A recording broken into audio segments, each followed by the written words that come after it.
On the 23rd of February 2002, state archaeologist Harald Meller is on his way to a hotel in Basel, Switzerland, to acquire one of the most important archaeological finds in history.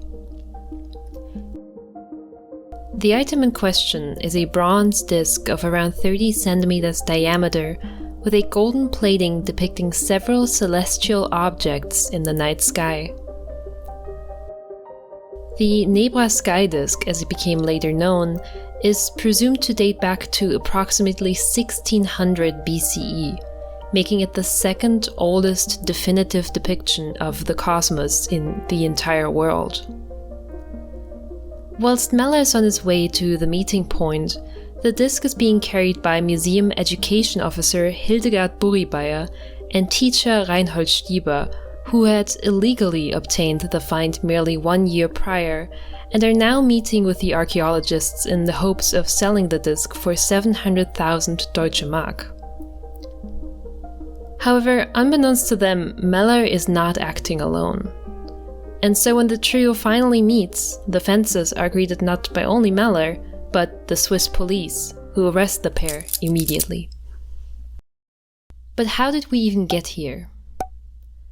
To understand the conclusion of the tumultuous hunt for the Nebra sky disk, we have to go back to its discovery in 1999.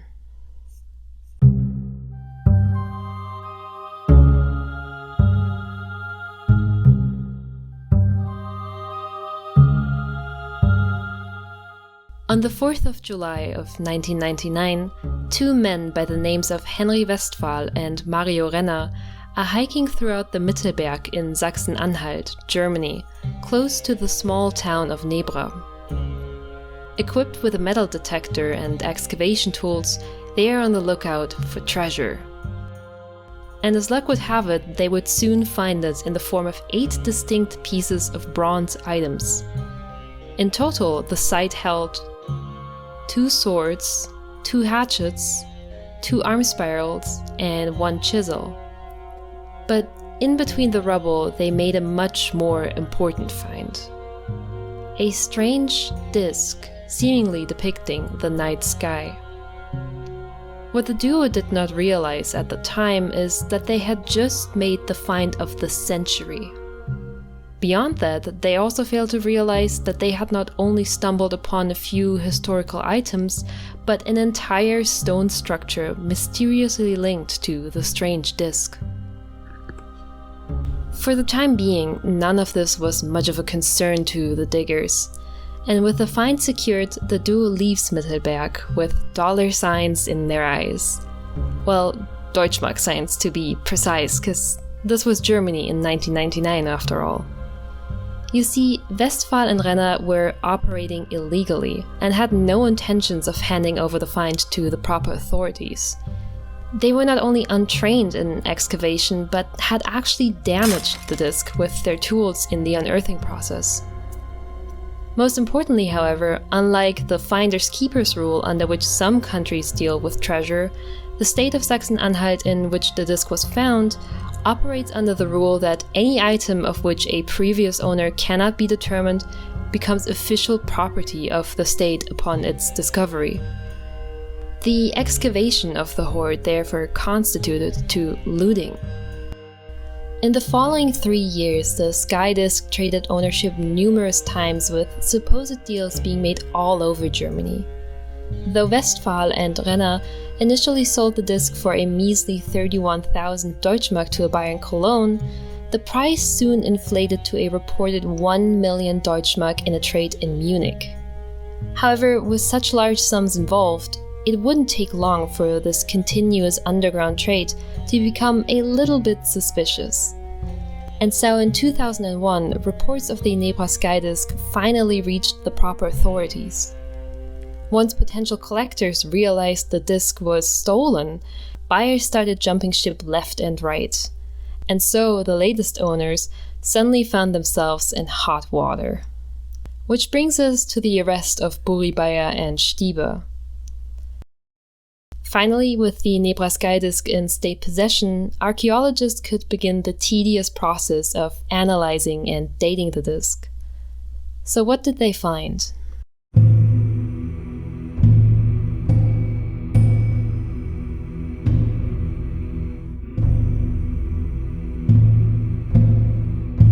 As mentioned in the beginning, the Nebra sky disk is a bronze plate covered by a teal-colored patina stemming from prolonged exposure to the elements. The disk features gold inlays depicting several celestial objects. While the copper base of the plate was sourced from the nearby Eastern Alps, the origin of the raw gold is a much longer story. More on this later.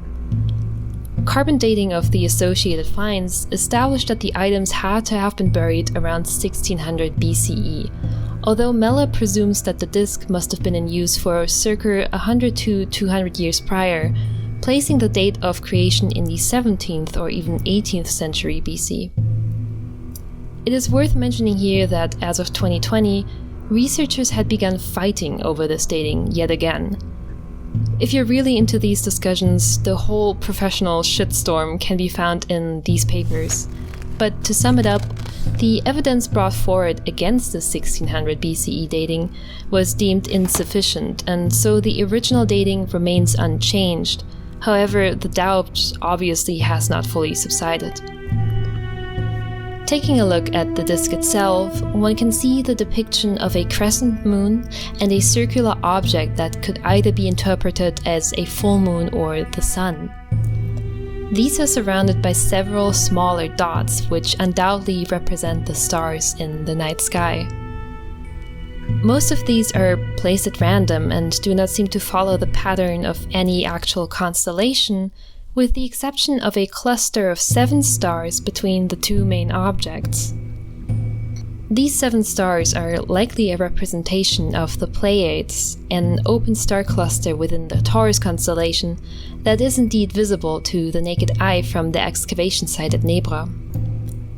The entire depiction is framed by 2 arcs on the outer rim of the disk that span an angle of exactly 82 degrees.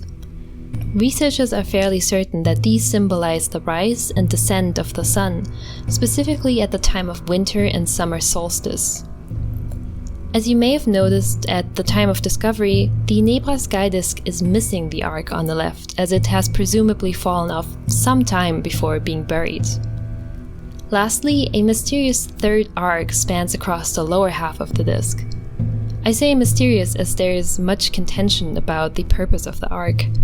Interpretations range from numerous ideas, including a depiction of the Milky Way or even a simple rainbow. One of the most prevalent theories is that the arc depicts a solar bark, a motif originally stemming from ancient Egyptian influences that were later adapted in the Nordic Bronze Age. However, what this arc truly represents will most likely never be definitively answered. Surprisingly, researchers had found the disk had not always looked like it did when it was unearthed. Closer examination of the structure and materials revealed that the Nebra sky disk was actually built in several stages. In the first of these, the plate only depicted the crescent moon, sun, and all 32 stars. The second phase then added the golden arcs. In order to fit these onto the plate, a star from the left-hand side was moved towards the center, whereas 2 other stars on the right side were simply covered up by the remaining arc, leaving only 30 stars visible today. A final third revision then added the last unknown arc. At some point, the disk was also perforated with several holes, which purpose is also unknown. Presumably, these were used to secure the disk in place somewhere.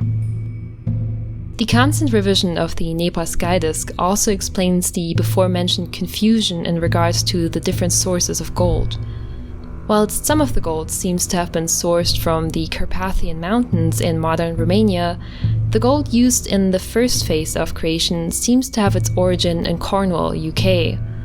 However, the way the raw materials actually came into the possession of the unknown creator via trade routes is hardly traceable after thousands of years.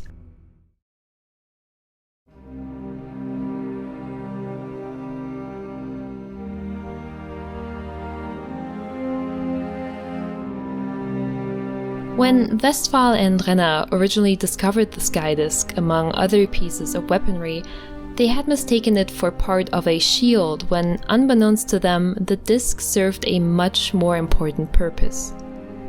While it's no doubt a fascinating object without any functionality already, the disk was likely used as a portable tracking device for the sun's position throughout a solar year.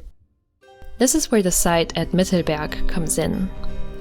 In order to use the disk as a tracking device, one has to first place down the disk horizontally at the center of the site.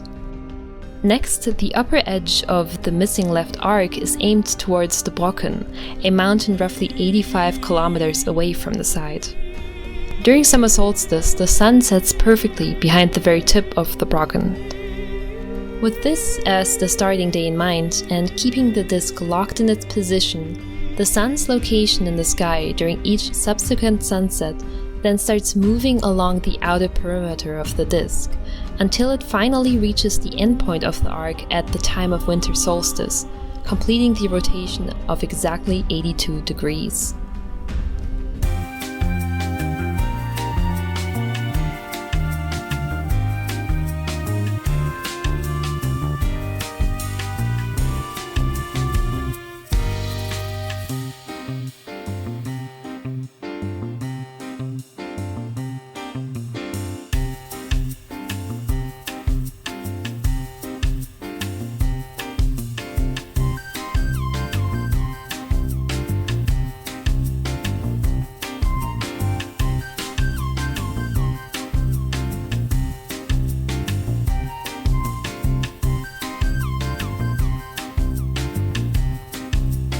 Whilst to most of us today this form of tracking the sun seems archaic, it was an unprecedented feat for the time. This was achieved at the latest in the 1600s BCE after all. To put this into context, only 150 years prior, researchers all the way over in Babylon started naming celestial objects for the very first time. Famous historical figures such as Ramses II weren't even alive yet at this point. Not even Moses, if believed to have truly existed, had freed his people from Egyptian slavery yet. His exodus is calculated to have started in 1250 BCE, 350 years later. However, whilst many researchers believe in the scientific use of the Nebra sky disk, many others have criticized this analysis as being unsubstantiated. In a 2007 paper, authors Pastzo and Roslund posited that the disk is of solely shamanistic purpose, with the Nebra sky disk representing the cosmos in a stylized symbolic way without any intention of being astronomically functional. The authors had explained that social stratification of the population at the time made shamans and tribal chiefs the only candidates privileged enough to possess the required knowledge of the cosmos's ritualistic importance, as well as access to the highly valuable raw materials. The unearthing and manufacture process of gold was still in its infancy after all, and therefore was extremely expensive.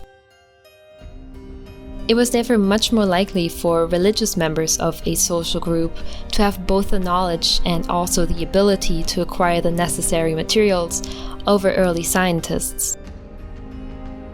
Evidence that speaks for this conclusion are the seemingly randomly placed elements besides the two arcs and the Pleiades. It is difficult to argue that the moon, sun, stars, and the infamous third arc represent anything but symbolism on the disk. If you ask me personally, I'm somewhere in the middle of the whole debate.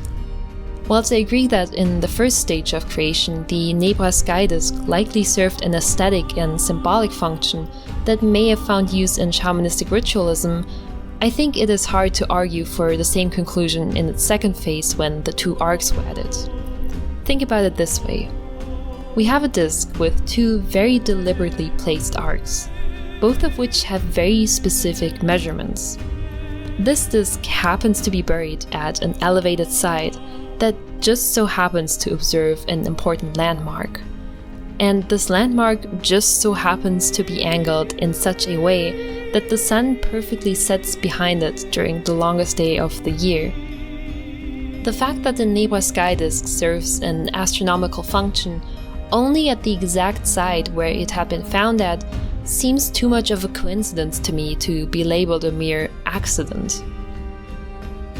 If I were to create my own theory, it would be that likely a person of high social power at first had the disc created for aesthetic and ritualistic use at the already existing site at Mittelberg. The site had likely been established there with the Brocken and the sun's position during summer solstice in mind quite a while before the disc's creation. Perhaps the religious figures at the time saw this placement as a good omen. The disc likely played some use during the rituals, or may have even been a centerpiece of the whole affair.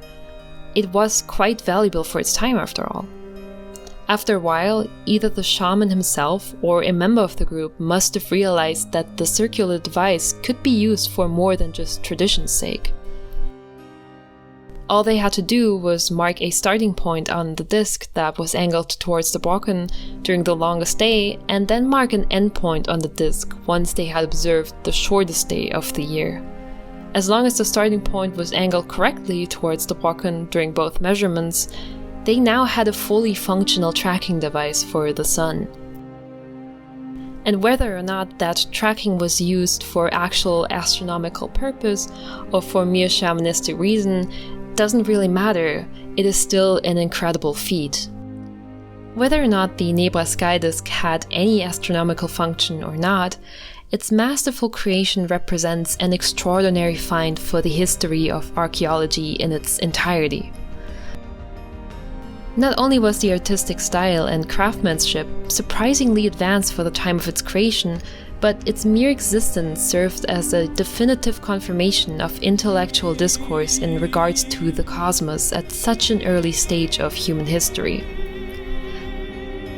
It shows that humans looked at the sky in wonder at a time where historical data is still incredibly sparse until today.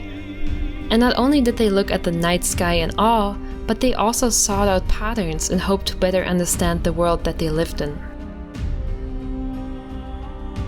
Unsurprisingly, extraordinary finds such as the Nebra sky disk are few and far between. While it's being sold for 1 million Deutschmark on the black market at its height, the disc is now insured for around 100 million euros since 2006. The disc is priceless for human history. To put this into perspective, the following paintings by Picasso, Van Gogh, and Warhol are approximately of equal value. It is therefore so much more fascinating that such a priceless object was uncovered in such a turbulent process full of thievery, intrigue, and even a good old-fashioned sting operation. I can only hope that further research and future finds of the same era will shed more light onto the Nebra sky disk, its purpose, and its origin. Until then, we can only sit back and wonder how much more our ancestors are still hiding from us in the depths of our forests.